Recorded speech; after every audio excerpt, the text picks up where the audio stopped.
Metro রেলের যে VAT এটি নিয়ে কথা হচ্ছে যে 30 জুন পর্যন্ত এটি মেয়াদ শেষ, তারপর আসলে কি হবে সেটি বাজেটে কিছু বলা নেই। এখানে আসলে কি হবে, এটা আপনার কি মতামত?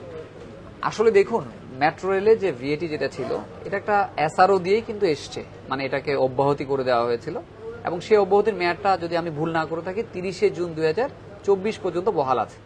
তাহলে দেখেন, যে জিনিসটা বহাল আছে সেটা তো আর ধরেন এই ফাইন্যান্স বিল দিয়ে নিশ্চয়ই এটা উইথড্র করবে না, সেটা 30 জুনে আমরা জানতে পারবো যে এটা কি মানে যে এক্সামশনটা কি চলমান থাকবে নাকি এক্সামশনটা উইথড্র হবে। যদি কোনো নতুন এসআরও না আসে তাহলে তো এসআরওটা ইনভ্যালিড হয়ে যাবে, তার মানে তখন থেকে 1 জুলাই থেকে আপনার 15% ভ্যাট কিন্তু ইম্পোজ হয়ে যাবে। ডেইলি স্টারের আপডেটেড নিউজ এবং ভিডিও পেতে আমাদের সঙ্গে থাকুন এবং বিশেষ করে বাজেটের বিভিন্ন ইস্যু, বিভিন্ন দিক নিয়ে জানতে আমাদের সঙ্গেই থাকুন। সুস্থ থাকুন, ভালো থাকুন।